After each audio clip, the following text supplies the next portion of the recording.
Welcome to Writers Talking, the podcast where we take writers and readers behind the scenes, sharing the stories within the stories. No scripts, no filters, and no holds barred as we talk about what really happens for writers as they write, edit, publish, and promote their work. Hi, I'm Anjanette Fennell, agent, editor, and writerly mentor who's worked with hundreds of writers to break through their creative challenges to uncover the stories they feel compelled to share. Now, let's get talking.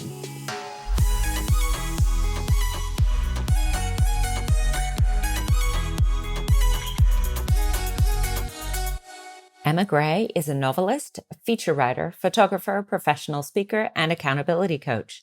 She's been writing fiction since she first fell for Anne of Green Gables at 14 and is the author of the YA novels Unrequited and Tilly Maguire and the Royal Wedding Mess, as well as I Don't Have Time, co-authored with Audrey Thomas, and the parenting memoir Wits End Before Breakfast, Confessions of a Working Mum. She wrote her first adult novel, The Last Love Note, in the wake of her husband's death. It's a fictional tribute to their love, an attempt to articulate the magnitude of her loss, and a life-affirming commitment to hope. Emma lives just outside Canberra, where her world centers on her two adult daughters, young son, loved stepchildren and step-grandchildren, writing, photography, and endlessly chasing the aurora australis. Nina D. Campbell is passionate about words and women's stories. She studied theatre and literature at university, where she's held the position of women's officer alongside notable South Australian feminists Natasha Stott-Despoja and Annabelle Crabb.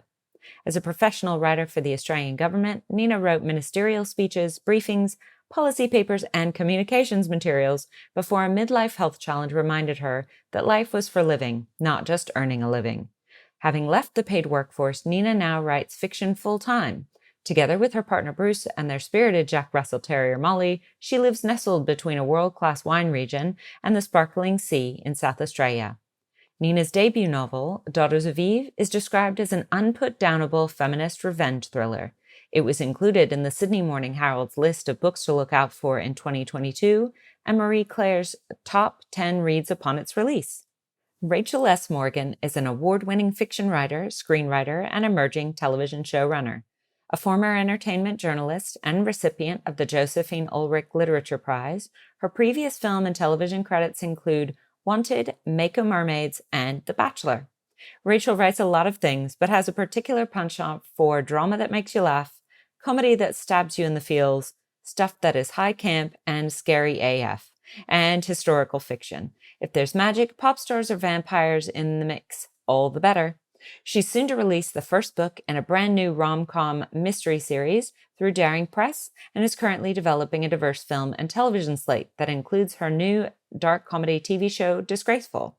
Disgraceful is also her current novel work in progress because she doesn't think she has enough things on her plate.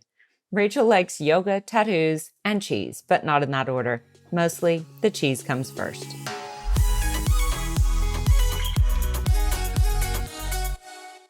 Now, what's amazing about the three of you is you're all prolific writers and at different stages of your writerly journey, including at the moment, do we call it post-launch? I mean, yes, one post-launch. Nina is post-launch.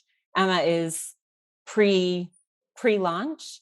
And Rach is like ready to go with so many projects. But what I think is amazing, and I've had the pleasure of being around each of you for this part. And what jumped out at me for today is how do you persist, or what's it felt like to persist in the face of rejection? What does that look like? I know all of you go for the #100 rejections. Thank you and yay. But what does that look like? Do you just like shore yourself up to go for it? I think I clearly remember, Ange, standing at my front door talking to you on the phone when you phoned me, and I could tell by the tone in your voice when you phoned me with my first rejection with Unrequited, and I felt completely devastated because it had been looking really positive with that publisher, and that first rejection was by far the hardest, and then that book went on to be rejected 17 times. And then eventually was picked up for a 2-book deal with HarperCollins. And I think by at some point in that journey, you didn't even tell me when it was rejected. I think you just sort of spared me the pain. And that was really good, having somebody in between me and a publisher telling me and, not telling me that. But it became just almost like a game in the end. And now I just see it as a crucial part of the publishing path, that it would be completely unrealistic for any of us to really expect to get that publishing deal with the first thing that we send off.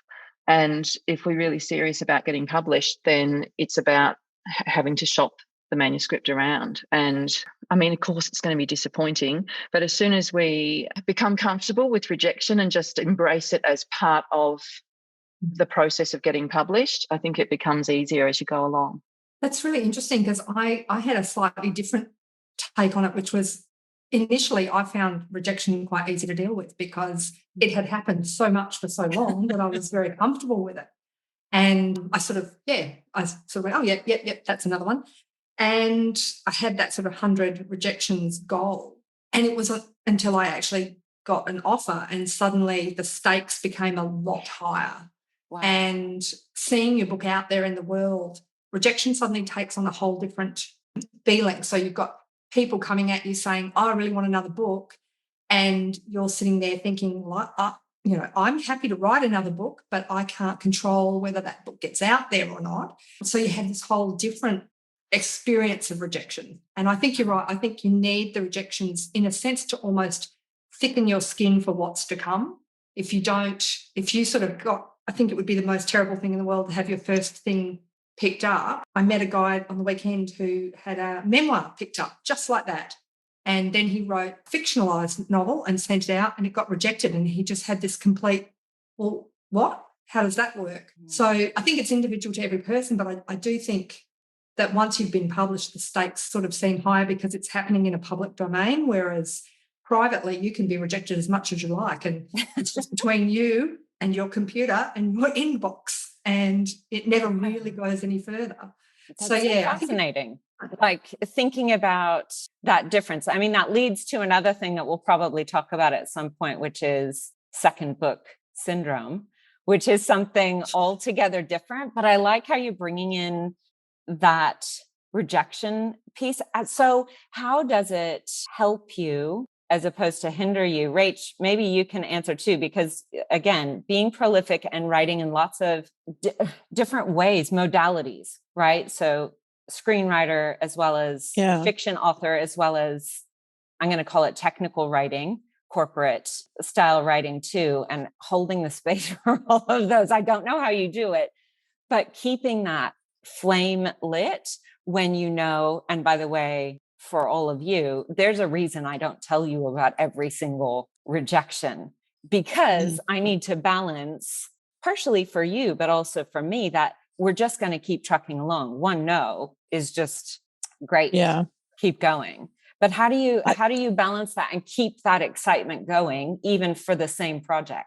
I think it's been a real mixed bag for me, just going back to kind of the whole rejection thing. Yeah. Because when I first started writing, it was a lot of short form that I was putting out there, and everything I put out there was picked up and published, and I won literary awards. And so I had this early experience of, wow, I must be really great. And then things changed. Then I wrote my first novel, and that came close a whole bunch of times, but it was an interesting experience because that was before I met you, Ange, and I had an agent in the States. But in the process of trying to find that agent, I queried, I think, something like 80 agents in the States, and I would wake up every morning to at least 10 rejection emails in my inbox directly from agents, just rejecting that first book, even as an agent, until I finally, I think I was up to something like 92 rejections, and then I got my agent. Yeah, it was crazy. So by that point, I was a bit immune to it. And then there was the cycle of then that first book going out to publishers, and it came really, really close, but then there was rejections there. So I got used to that really, really quickly. And working in screen, and writing for TV, there are so many gatekeepers. There are so many. It's not just your agent and then going through acquisitions with a publisher. There are so many gatekeepers, and there's so many points in time where things can fall over.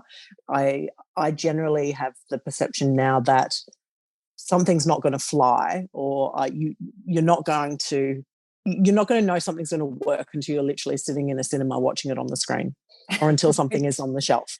I just don't get. Not. It's not that I don't get my hopes up, because I do, but I just don't take anything for a given.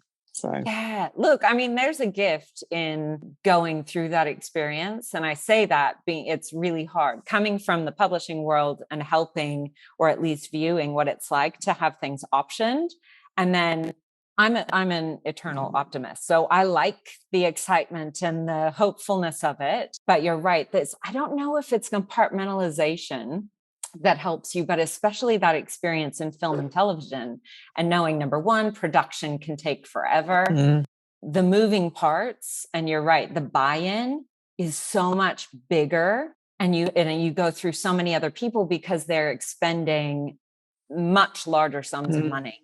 Yeah. And I just think I just don't put my eggs in one basket anymore. I have, and this is why I have so many multiple things that I'm working on, because I feel like you throw spaghetti at the wall, and at some point something will stick. So it feels very spiritual to me, very Zen. Again, it can be difficult to do in practice, but that detachment, maybe it's like Buddhist, like I love it, and yet it will happen or it won't happen. But being the creator, see, I sit in this beautiful little spot for me where I can have all the passion for your projects, and I totally get attached, and I absolutely have an emotional reaction, but I'm still the go-between. So I hope that I'm taking away some of the pain, but getting to share in the excitement as well. But I think, how do you manage it?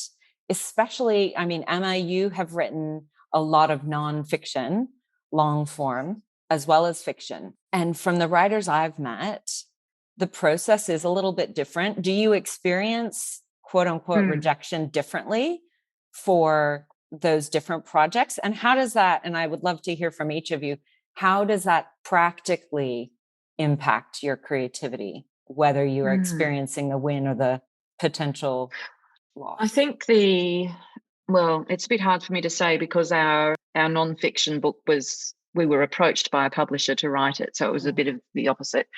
But certainly in terms of writing those things, the creative process is entirely different. And for writing nonfiction, I really do have to sit myself down and force myself to structure something and plan it out. And then writing it feels like, okay, I'm going to look at this section and write this today. And it's just a very different mentality. It sort of feels more like work, work has felt in different roles in the past. And then writing fiction is more of, that does feel more spiritual, I guess is one word, or just more free flowing. I rarely plan anything, and I know this is the same with several of us here, that we just sort of allow the story to tumble out as if it's on a movie screen in front of us, and trying to capture it as we go.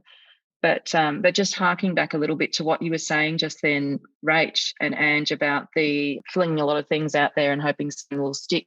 I think that's about just letting go of the attachment to outcome with any of the projects that we're working on. And that's, of course, a lot easier if you have multiple projects and you're not just, as you say, putting all your eggs in this one basket, because then we become just so careful of our one baby that the idea of it being rejected, or of that not working as it gets on the screen or on the bookshelves, is terrifying. So I think that is the key. And that's what they say, isn't it? That when you get something out there, you should immediately start writing another book or another project, as soon as the email's been sent, rather than sit there and wait for that to come back. So I think that's really probably one of the most crucial things is finding a way to let go of making it matter so much, which sounds a bit hypocritical, because I know, of course, everything matters so much to us. All of these projects matter deeply to us. They feel like an extension of who we are and of our personalities. And I guess that's one of the scary things putting any of this stuff out there, is that you feel like you're putting your own thoughts, your own mind, your own personality out there for criticism, not just words on a page. Particularly, I think, because we've, several of us write really personal stuff that's based on deep experiences that we've had in life. So then we're putting that out there as well, another layer of potential criticism. But the alternative to doing any of that is keeping it in the bottom drawer and never letting people see it. I don't know that's about just you, not, but it's just not an option. it's just not an option, is it? No. So, but that's it. I think you all know that I have this belief, but the reason you're communicating, the reason you're writing, whether you feel some people even use the word channeled, and I always want you to feel more empowered than that. Like it's coming from you, but going straight to that edge and being vulnerable and being brave is actually, without looking at critically in terms of grammar and all of that, because some people are going to like the way you write and some people aren't, right? But being willing to share all that as much as possible. So it's really about presence.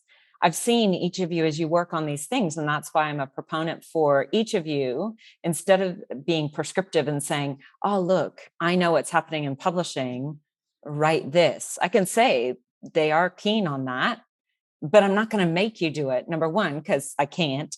And number two, because I don't want you to. I want you to get to that beautiful place where you experience connection and maybe even trepidation with what you're writing, but there's a purpose for it. And then you're right, as soon as you finish, you release it. And that's why maybe I don't check in with every time it's been submitted and who said what or whatever, because you need to sit with, what do I want to create now? That's why juggling multiple potential projects is great, to be able to surrender to whatever idea at whatever time, rather than putting everything on one potential project and having it be all or nothing. I think that persistence is all around not having that deep attachment, care, but none of my kids are out of the home yet. So I don't know this as much as maybe Rach and Em, you would know that exact experience. You love them deeply. Of course you care, but also, they exist outside of, for other people. And then you get that benefit of seeing what that looks like. Do you feel like it's compartmentalization? Look, Nina, too, you're in, because I said you're in that place where you're considering different ideas. We've had conversations. How do you all, let's just talk about that for a second.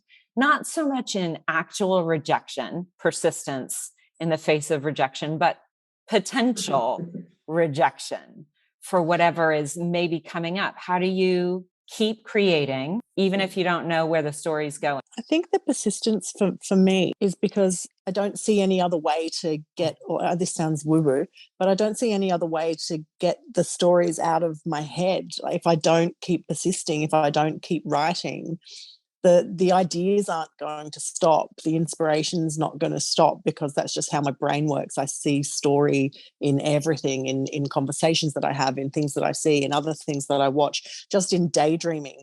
And I say all the time that if I didn't write, my brain would explode.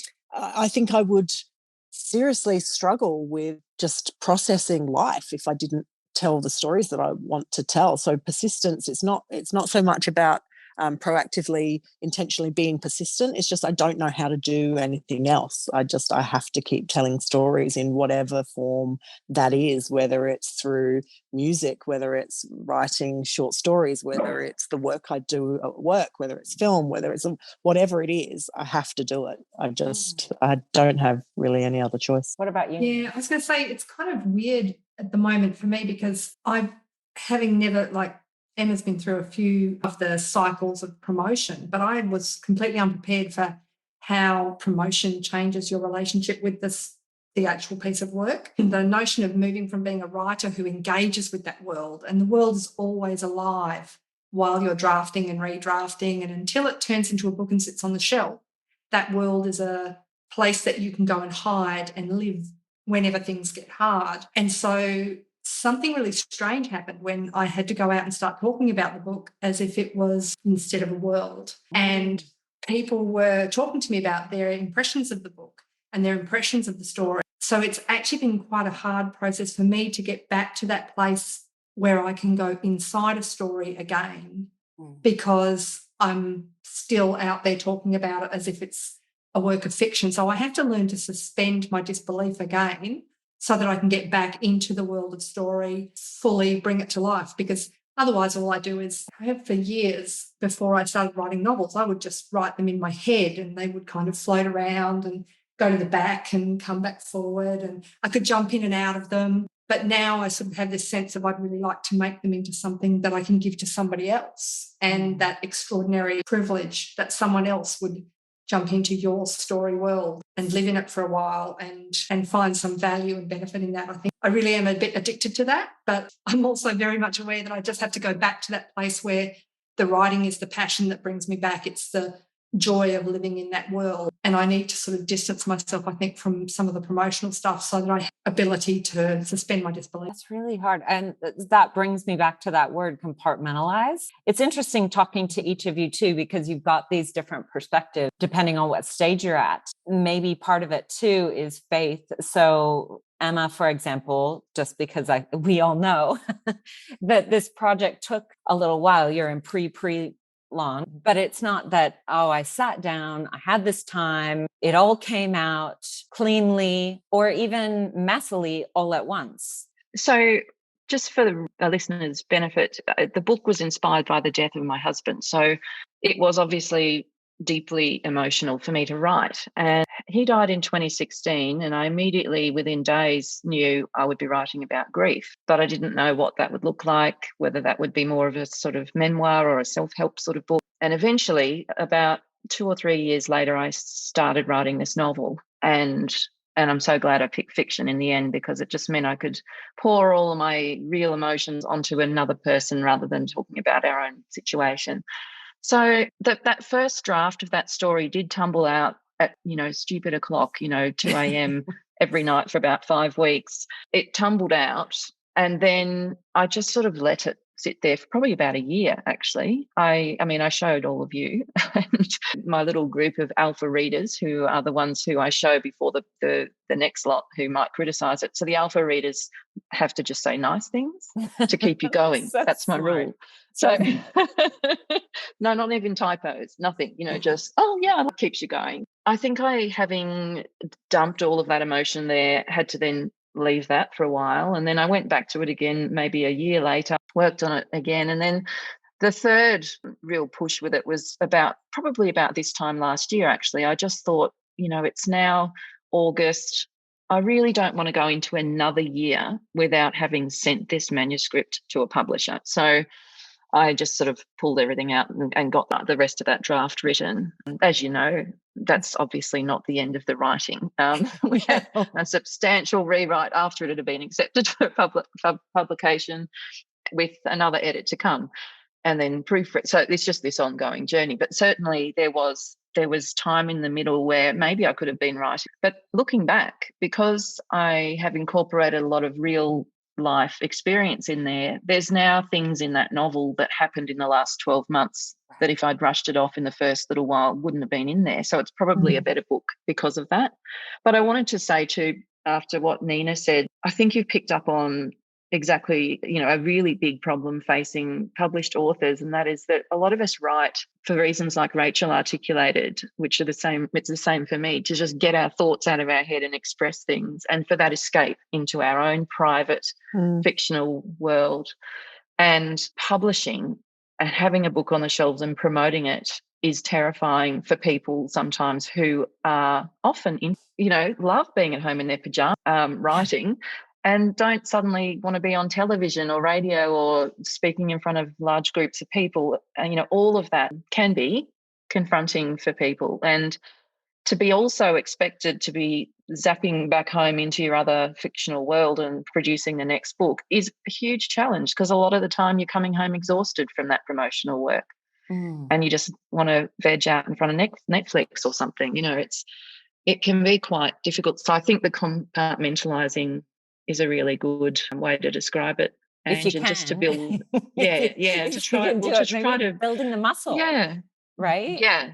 It's trying to build in that recovery space, I guess. Recovery space. I love that. I was going to say, I think that notion that you were going to talk about next, or at some point, Ange, about the second book syndrome, comes in there as well. I only had the one book deal, and I am now so thankful of that, because I know two other thriller writers who got 2 book deals, and they are finishing up their second book right now. And they were published in the same month as me, and one of them was 2 months later. And they're being sort of projectiled through the horror of, writing a first draft within this deadline and then writing a second. And you think about how many years we spend, like you said, Emma, how many years did you percolate over that grief novel? How many years did I percolate over Daughters of Eve? And to suddenly have to do something in a 3-month window and then race through what you've only just learned about editing all over again, I think that is such a huge expectation on people. And I think it's why second book syndrome,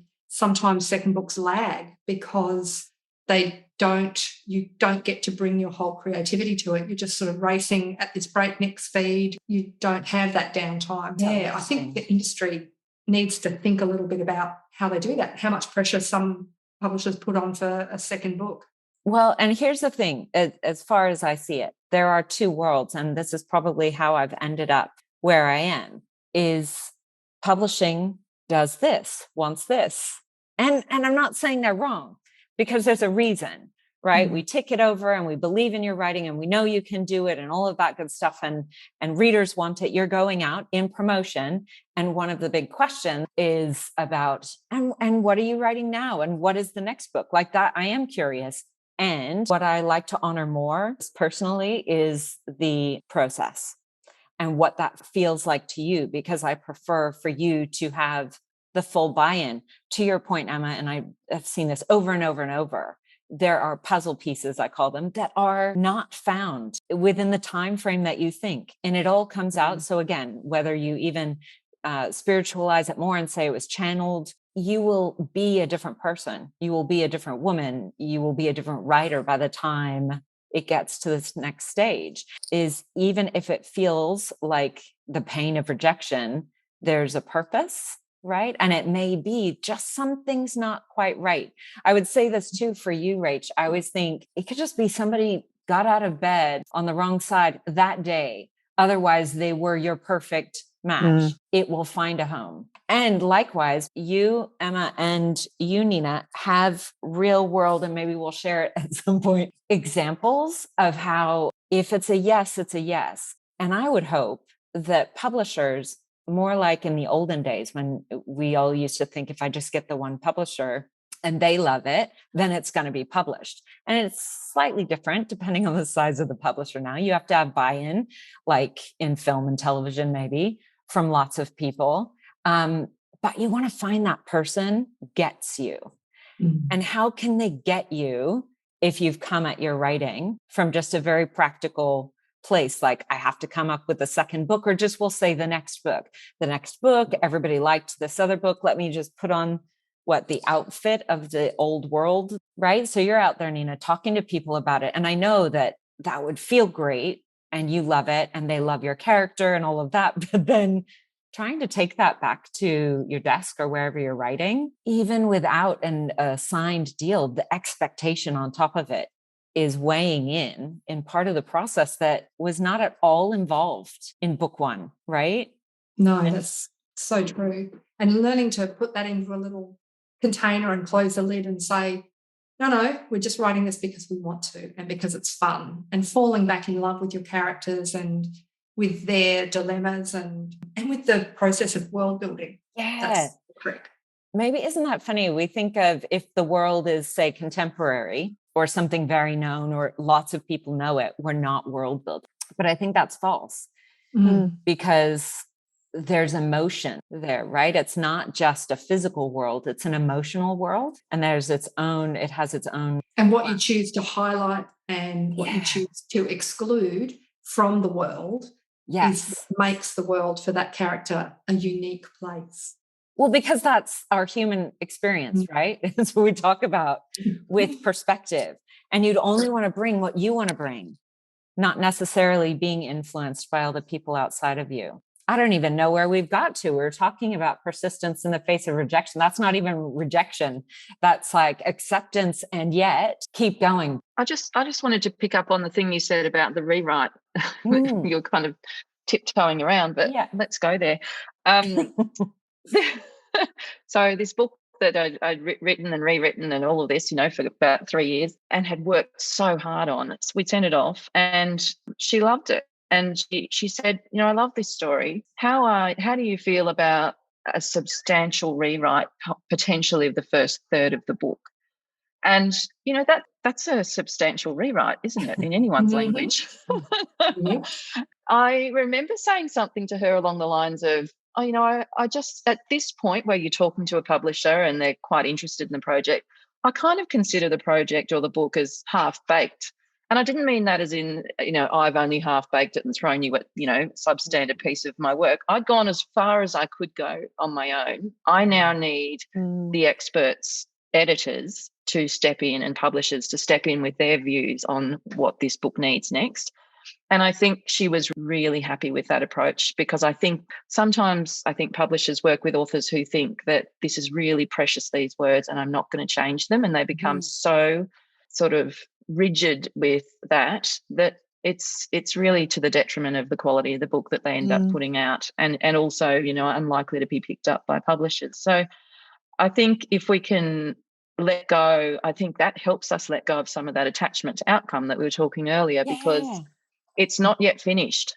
So you are putting something out there that's still got a journey ahead of it in terms of writing. And I think that one conversation I had with her is now going to be helpful for me in the future with any book I ever submit to anyone. Right. It'll just help me to know that this is the stage we're up to now.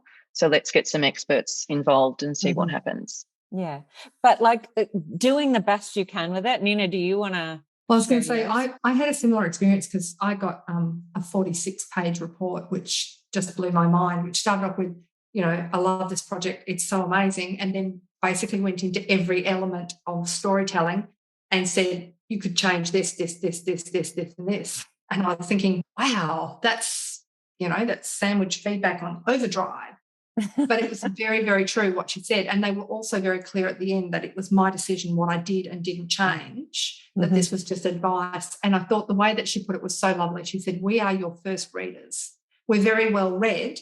And that's why we have, perspectives on things that maybe other readers wouldn't have. But we are just readers. You are the writer, and you decide what you do and don't actually take on board.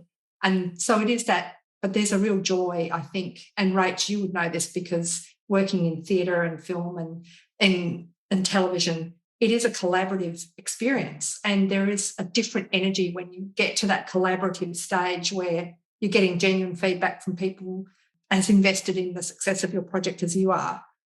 That kind of gives a different frisson of energy, I think.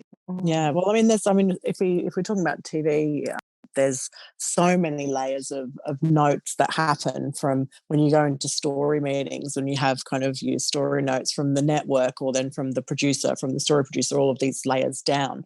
And it's right down to dialogue, or just swaths of story or plot points, and you can't really be precious about any of it. And some of it you can push back on, obviously. You can kind of go into bat for your characters, or go into bat for the ideas, or advise not to change things. But sometimes there's situations where someone from the network or a producer will say, no, that has to change, and this is how we want it changed, and you just do it. Because it's not... generally in TV, unless it's your show you've created, if you're just on as a writer, you don't have any control over that. It's not your baby. So, again, so it's a different. Yeah, I was going to say, what great practice, because Emma, you said something that's very true from the publisher's perspective, is about that feeling precious. And the position I've been in as an agent means I tend to find the writers who are open to it. Of course, if I'm ever representing somebody, I'm a huge fan. But the goal being, especially if you're partnering with a publisher, you have to have faith. And this is why it's important to look at it beforehand. So even if you feel like, well, this is the opposite of rejection, they're accepting it, and this goes a little bit deeper. It's not just intellectual, but it's considering, do I feel like I get on with this person? And I trust that they have the experience that they're actually going to make my story or my book better. And therefore, you're going to take most of their advice. But even like in TV, I think it's really interesting to know, Rach, that you could potentially push back on certain things as it is a creative, depending on your place in the hierarchy, I guess. But to say, I believe this, and I know, having talked to you, Nina, that you had some of that. I don't know how much you had with that, Emma, because I think you were very open to the changes. And I think part of it is too, something I've seen with you. You guys would have to tell me when somebody points something out, even if you have the buy-in, and maybe it goes with that feeling overwhelmed with 46 pages, even if the first whole page was, we love it and it's amazing and good in all these ways. Not that I don't like the notes I've gotten, but that moment in you that is like, I don't know how do I do that? I already, to your point, Emma, definitely. you're like, I did the best I could. And now you've given me this feedback and I'll buy it. Yep. And then they say, change this. And you're like, how do I show that? How do I do that? How do I keep the consistency? That definitely happened. Do you know, sometimes what I do, this is quite practical and weird. Sometimes when something like that happens, even if it's partly exciting, partly terrifying, I will just lie on the floor for a little while. I just lie on the floor and just calm myself down, because you can easily get really worked up and worried and panicked and all of that.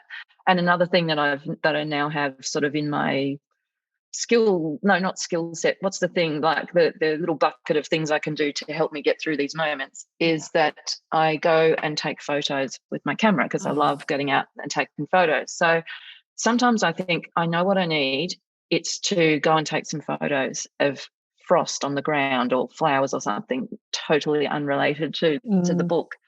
And you've got to have something that helps you to just calm down, because it can be completely overwhelming to receive all of that feedback, because a book is a big thing. It's not a an essay or a short story, both of which are other beasts altogether, something I try to avoid at all costs. But it's a big project. Most writers, I think, have also got other things going on in their lives at the time, full-time jobs, for example, families, all of that. And then there's a deadlining. One of the reasons why I arrived at this podcast, really red-faced and exhausted and struggling to breathe, was because no one will see it. I looked around and thought, what am I living in? This mess. And it's because I've done this huge edit. It's just been survival mode. And I think that's the thing, that we've just got to let some things go while we're in these frantic phases, and just find ways to ground ourselves. And it's worth it. It's worth working through those big rewrites, because I know that I said to the publisher, actually, that I thanked her, because I said, not only have your editing suggestions improved this book, but they have grown my skills as a writer, and I'm a different writer because of this rewrite. I've learned so much about little habits I had, things that I, didn't do well. If you can really open yourself up to that process, it's just probably one of the most valuable stages that we go through. I love it. Well, even just that piece. So if we try to circle back, we're going to have another episode, but we come together and we have conversations about these things. But I think persistence in the face of rejection actually looks like what you just talked about.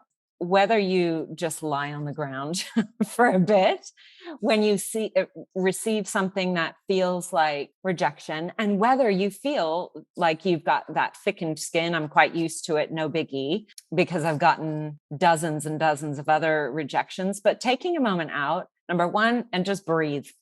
Just go lay down, walk away from wherever the rejection came from, generally our phone or our laptop or something, and then do something else that actually makes you feel good by giving yourself those little pieces of something that just feels nice. We can call that self-care. Obviously, I've watched each of you branch out and do other things that are also creative. And so rather than thinking in terms of writers, this is what it looks like to be a writer. This is what it looks like to be a writer who's adept at handling rejection. This is what it looks like to write another project.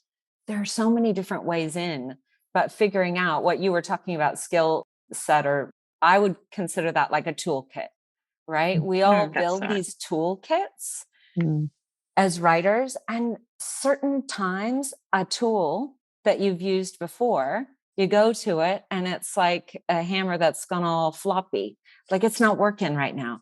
So go on to something else. I've watched you do it, Emma, and it's beautiful. I thought about Zentangling. I even bought like a little book. I just never went there. Like it was beautiful and it's nice and someone else will do it. But finding those things and maybe seeing that as the way to do. Yeah, because when you think about it, every little editing comment is like a mini rejection in itself. Yeah. It's a rejection of words you worked hard on and put on that page. And it can be so tempting to want to defend those words. And I think that's where a lot of people probably get stuck. But I think if we can just divide our time so that we can pour ourselves into a little bit of that work and then go and find something fun. And if we've been producing a lot or creating a lot, I think it can help to just go into receiving mode. So, watch something on TV or watch a movie, read something else that someone else has written to balance it up a little bit. I like it. Consumption rather than creation. Yeah, I find if I'm not reading or if I'm not watching TV, especially because I write scripts as well, if I'm not reading and consuming, I can't write. Oh, I feel like I feel like I have to have that two-way flow. So especially reading, particularly if I haven't read a book in literally months, I get really, really stuck, and I actually have to take time out and find something to read. So I get that too. There's a very different energy to it. I have these ideas that I've shared with all the writers, and so I'm sure with you, ways to avoid comparison. And I can't say it doesn't happen, but it's very rare. And every time I hear of it, I get shocked about a writer who says they're not really a reader. Whereas on the other, I don't understand that. I don't get it either. I don't understand it. Happens. It's like I forget how to do words. Yeah, well, here's the thing. Consuming words, I'm like, what are words? Well, but you've got that energetic, it's like flow in, flow out. So I love that because that very much fits with who you are, to me anyway. But the number one piece of advice, and I've listened to a lot of writerly interviews over the years, talked to a lot of writers and listened to a lot of writers at different stages of their journey. And obviously it's not an actual stat, but I would say the most common advice I have heard of, they all say read. I even know writers who said they've never taken a course specific, like, if they're in school and they're a native English speaker, they will have had English classes at some point. They didn't have a course on the craft of writing, but they read a lot. Right? But interestingly, you'll find a lot of beginner screenwriters will say that they've never read a script, but they want to be screenwriters or writers for TV because they love film and TV. So they consume a lot of what they want to write in its finished form. And they find it, they learn about filmmakers and things like that. But there were a lot of, when I was teaching screenwriting, there were a lot of young people I was teaching that had never actually read a script. I was like, you need to read scripts. So I just throw scripts out. I was like, you need to stop watching things, watch them as well, but you need to actually be reading scripts. I've just found that mind-boggling. But it's just really getting the bones of it, right? Because they are so different. Absolutely. Wow. And it's also, I think, I've noticed that writers actually absorb books differently to readers. So I know a lot of people who have been in book clubs, and I've collected a few together with the intention of having a writer's book club at some point, because it's hard when you're sitting with a group of people who don't understand why you might say, I don't know why they put that activity or that action after this. Like, that seems, it should have been the other way around. I think it would have worked better if it was the other way around. And most readers would just be thinking, what are you talking about? It's a book. Because they're readers, yeah. Whereas, writers, it's a living thing, and you can move things around and you world build within it, and words are just the bricks that you're using. So I think it is something that's where we need to read a lot, because we read differently to normal readers, and we learn so much. So I'm often sort of saying, oh, why did they do that there? Oh, that's an interesting way to word that. Is there something in that? What are they hiding behind that? Yeah, so I think I can't imagine. And also, if you're going to pitch to someone, one of the most important things to find out. So when you were talking earlier about whether you trust the person who's giving you that feedback, I didn't know my publisher, and I didn't get to speak to the actual editor who helped her with the work. But I had read a lot of things that they had written. So I had faith in their capacity to build excellent product because I had actually absorbed and read and studied a lot of the books that they had actually written. Wow. So even though in COVID times with all of the breakneck speed, we only had emails that went back and forwards, I knew that I was in safe hands because I could see that these people made something beautiful in the world. Yeah.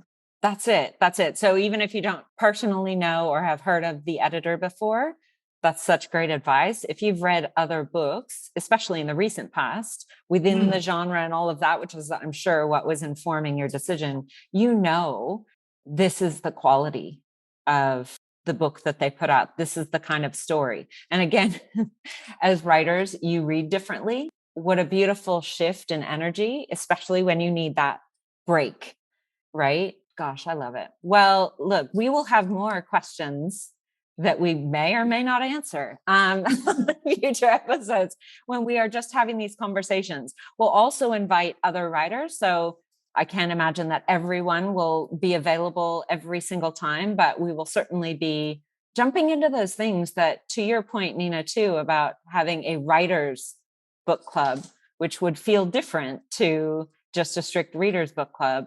We will have these conversations with people at different stages and just see what we uncover. So we can sort of pull the curtain back a little bit on what the supposed, this is what the writer's life looks like, feels like, because we experience it enough to know that it's not just one path. It's vastly different for lots of us. And I think hopefully personalize it a little bit. I know that I like to know a bit more. And certainly, like you were saying, Nina, too, in these COVID days, knowing more about the people who created the works that I love or that move me over and above their product, the book. We also I really like to know about the process and the person. So hopefully that's what we'll be talking about. Thank you guys so much for coming and chatting today. And I can't wait to have another convo with all of you. Thank you. It's been great fun. Likewise, Ange. Yeah. Bye, guys. Bye. Thanks so much for listening to this episode of Writers Talking. Join us next time for more writers in conversation as we delve into the writer's process, their passions, and a little bit about their books. Don't forget to subscribe on your fave podcast player and follow us on Instagram at writers_talking_podcast.